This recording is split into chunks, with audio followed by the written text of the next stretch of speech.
Friends నమస్తే. దేశంలో ఎన్నికలు న్యాయంగా జరుగుతాయా?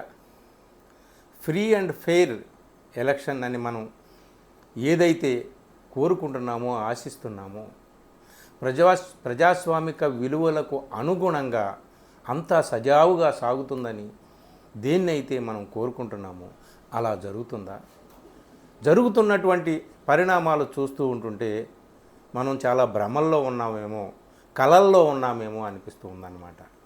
కనీసం ఓటర్స్ టర్న్అవుట్ అంటే ఈరోజు ఎన్నికలు జరిగితే రేపటికల్లా ఎంత శాతం పోలైందనేటటువంటి విషయం ఇంతకుముందు చరిత్రలో ఎప్పుడైనా సరే చెప్పేవారు. మరి ఇప్పుడు ఆ విషయం చెప్పడానికి కూడా పాపం ఎలక్షన్ కమిషన్ చాలా ఇబ్బంది పడిపోతుంది, బాధపడిపోతుంది, అవసరమైతే కోప్పడిపోతుంది కూడా. సరే, అంత ఇబ్బందికి, ఆ కష్టానికి, ఆ బాధకి కారణం ఎవరో, వాళ్ళ నిస్సహాయతకి, వాళ్ళ దౌర్బల్యానికి కారణం ఎవరో మనకు తెలుసు. సుప్రీంకోర్టులో వాదనలు కూడా జరుగుతున్నాయి. నిన్న హిందూ పత్రికలో ఒక బ్రహ్మాండమైనటువంటి ఆర్టికల్ వచ్చింది. దాని మీద కూడా పెద్ద రగడ జరుగుతుంది. గత ఎన్నికల్లో 2019లో ఎక్కడైతే ప్రతిపక్షాలు బలంగా గట్టి పోటీనిచ్చాయో బీజేపీ వారికి, దాని మిత్రపక్షాలకి, ఎక్కడ గెలిచి నిలిచాయో అక్కడ దాదాపు 140-150 స్థానాల్లో ఓటర్స్ లిస్టులోనే చాలా గమ్మత్తులు జరిగాయి, మాయలు జరిగాయి, మంత్రాలు జరిగాయి, తంత్రాలు జరిగాయి. ఇదంతా చెప్తున్నారు. సో ఇప్పటికే ఈవీఎంలని నమ్మలేనటువంటి పరిస్థితి దేశంలో నెలకొంది. ఇది మిత్రులారా, ఎన్నికలే సజావుగా జరుగుతాయా లేదా అంటే ఇక ఎన్నికల పరిణామాల గురించి, పార్టీల బలాబలాల గురించి, మెజారిటీల గురించి, దీని గురించి ఏం చర్చించుకుంటాం? సరే, ఇదంతా అలా పక్కన పెడితే ప్రశాంత్ కిషోర్ విషయంలో 2 ముక్కలు చెప్పాలని అనిపిస్తుంది. చాలామందిలాగా నేను కూడా ఆయన్ని అభిమానించిన వాళ్ళలో ఒకడిని. కానీ ఇప్పుడు ఇంత అసహనాన్ని, ఇంత అశాంతిని, ఇంత ఆగ్రహాన్ని ఎందుకు ప్రదర్శిస్తున్నాడు ఆయన? సరే, ఎన్నికల ముందు ఆల్రెడీ ఒక 3-4 దశలు ముగిసిపోయి, 4 దశలు కూడా ముగిసిపోయి 5వ దశలో ఎంటర్ అయ్యాడు. 5వ కృష్ణుడు, 6వ కృష్ణుడు, అసలైన కృష్ణుడు ఆఖరి ఘట్టాల్లోనే ఎంటర్ అవుతాడే నాటకాల్లో, అలాగే ఎంటర్ అయ్యాడు. ఎంటర్ అవ్వడమే కాదు, ప్రతి ఒక్క ఇండివిజువల్ యూట్యూబర్ దగ్గర కూడా ఆయన ఇంటర్వ్యూ ఇస్తున్నాడు. చిన్న మీడియా సంస్థల్లో కూడా ఇంటర్వ్యూ చేస్తున్నాడు. సరే, ఇక మేజర్ మీడియా సంస్థల్లో ఎలాగో ఆయన డిస్కషన్స్లో పాల్గొంటున్నాడు విపరీతంగా. అంటే ఒక స్పోక్స్ పర్సన్ లాగా, బీజేపీకి ఒక అధికార ప్రతినిధిలాగా ఈ రోజున ఆయన మాట్లాడవచ్చు. ఆయన ఎవరి దగ్గర ఏ కమిట్మెంట్ తీసుకున్నాడో మనకు తెలియదు. మనం ఏమీ తప్పు పట్టాల్సిన పని లేదు.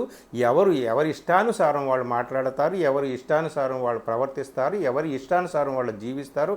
కానీ పబ్లిక్లో నిలబడి పాలిటిక్స్ గురించి మాట్లాడుతున్నప్పుడు, లేదా ఒక ఇండిపెండెంట్ జర్నలిస్ట్ దగ్గర మనం ఎదురుగా కూర్చొని మాట్లాడుతున్నప్పుడు మనం కొన్ని పద్ధతులు పాటించాలి, కొన్ని నియమాలు పాటించాలి, కొంత నియంత్రణలో ఉండాలి.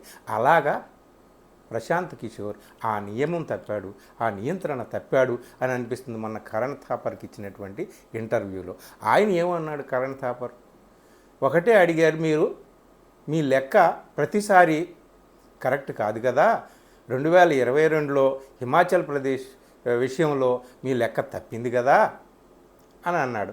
అలాగే తెలంగాణ విషయంలో కూడా మీ లెక్క తప్పింది కదా అనేటప్పటికీ ఆయనకి ఎక్కడ ఏమిటి చెప్పండి, వీడియో చూపించి అని 10 నిమిషాలు వాగ్వాదం జరిగింది ఇద్దరికి. సో ఒక జర్నలిస్టు, నేనైనా లేదా నాలాంటి మరో జర్నలిస్ట్ అయినా, ఎవరైనా సరే, మీడియా సంస్థలైనా సరే, ఒక వీడియోలో చూడవచ్చు, లేదా ఒక పత్రికలో వచ్చినటువంటి వార్తను తీసుకోవచ్చు, లేదా అఫీషియల్ ట్విట్టర్లో చూడవచ్చు. కరణ్ థాపర్ తీసుకున్నది పత్రికల్లో వచ్చింది. అలాగే ఆయన అఫీషియల్ ట్విట్టర్లో ఆయన ట్వీట్ చేసింది మనకి కనిపిస్తుంది. ఇప్పుడు కూడా అందరూ కూడా వైరల్ అవుతుంది నిన్నటి నుంచి. ఆయన 2020 మేలో ఏం చేశాడా అంటే, ఒక కాంగ్రెస్ పార్టీ చింతన శిబిరం అనేటటువంటిది జరిగింది. దాని మీద స్పందిస్తూ ఏమైందో తెలియదు, కాంగ్రెస్ పార్టీకి పనిచేయడానికి ఆయన అగ్రిమెంట్ కుదుర్చుకున్నాడు. దాదాపు 600 స్లైడ్స్తో ఒక పవర్ పాయింట్ ప్రజెంటేషన్ కూడా ఇచ్చాడు. అదంతా అయిన తర్వాత ఆయన ట్వీట్ చేసింది ఏమిటా అంటే, కాంగ్రెస్ పార్టీ ఇప్పుడు చాలా తనను తాను సరిదిద్దుకోవాల్సినటువంటి పరిస్థితి ఉంది. ఏది ఏమైనప్పటికీ కూడా గుజరాత్లో అలాగే హిమాచల్ ప్రదేశ్లో తుడిచిపెట్టుకుపోతుంది. దాన్ని ఆధారంగా తర్వాత వాళ్ళు మంథనం చేసుకోవాలి, మథనాలు చేసుకోవాలి, ఆత్మపరిశోధన చేసుకోవాలని చెప్పి ఆయన ట్వీట్ చేశాడు. ఇది ఆధారంగా సరే నేను చెయ్యలేదు, అది ఎవరో హ్యాక్ చేశారని చెప్పొచ్చు, పత్రికల్లో ఎవరో నన్ను వక్రీకరించి రాశారని చెప్పొచ్చు, ఏదైనా సరే. కానీ ప్రదర్శించినటువంటి ఆగ్రహం ఉంది. కరణ్ థాపర్ అనేటటువంటి వ్యక్తి ఆయన్ని తిట్టుకునేవాళ్ళు, మోడీయే ఆయన్ని తట్టుకోలేక ఇంటర్వ్యూ మధ్యలో వైర్లు పీకేసి మైక్ పీకి వెళ్ళిపోయినటువంటి సందర్భం ఉంది. అవన్నీ కూడా ఆయన ప్రశాంత్ కిషోర్కి తెలుసు, నువ్వు నన్ను భయపెడుతున్నావు, నేను ఎవరికి భయపడేవాడిని కాదు, you cannot intimidate me, nobody can intimidate me, ఇలా రకరకాలుగా మాట్లాడాడు.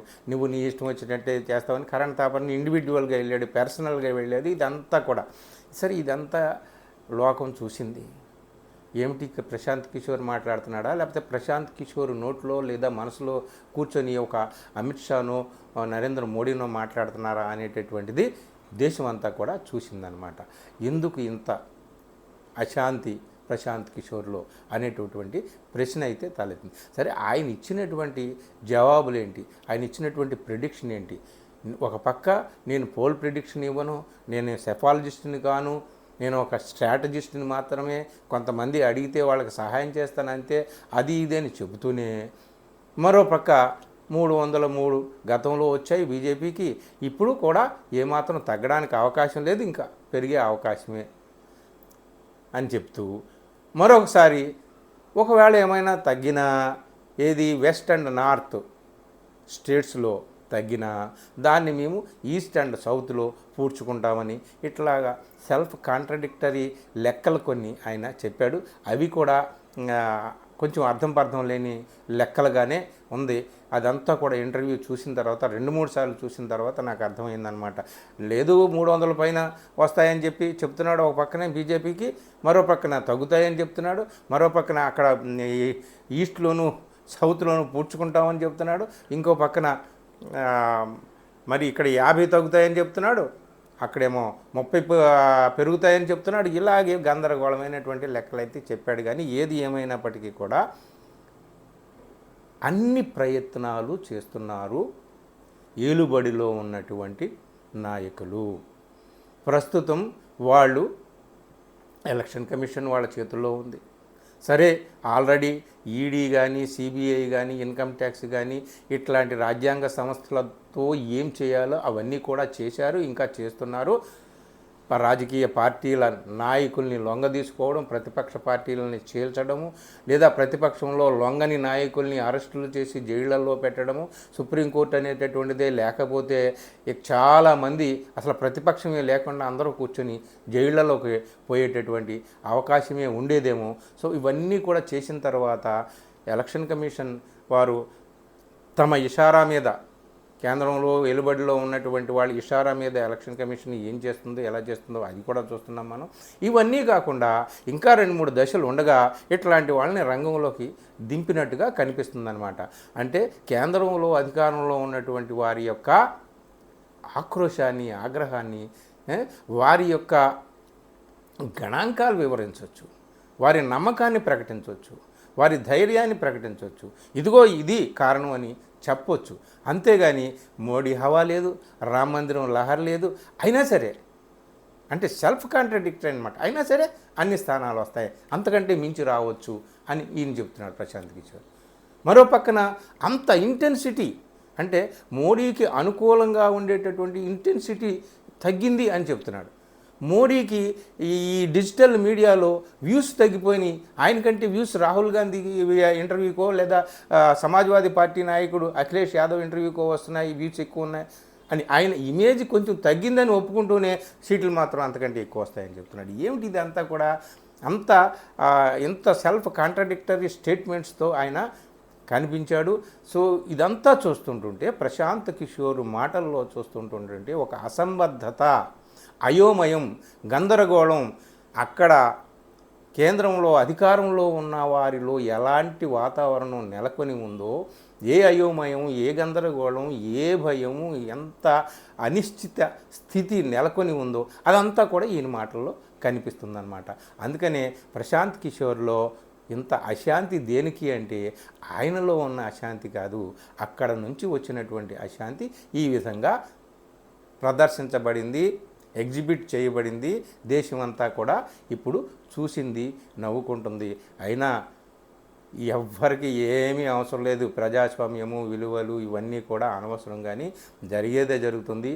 ఏం జరుగుతుందో జూన్ 4న మనకి ఎలాగో తెలుస్తుంది. కానీ ఎవరు గతంలో నేను అది చెప్పానా ఇది చెప్పానా వీడియోలు చూపించండి అని అన్నాడు. రేపొద్దున ఈ వీడియోలు రేపు ఆన్ రికార్డు ఉన్నాయి కాబట్టి ఏవైనా చూపించుకోవచ్చు. కానీ ప్రశాంత్ కిషోర్లో ఉన్నటువంటి ఇంత అసహనము, ఈ అశాంతి అది అతనిది కాదు, వారిది. ఎవరిది మీకు తెలుసు, నాకు తెలుసు. Thank you very much.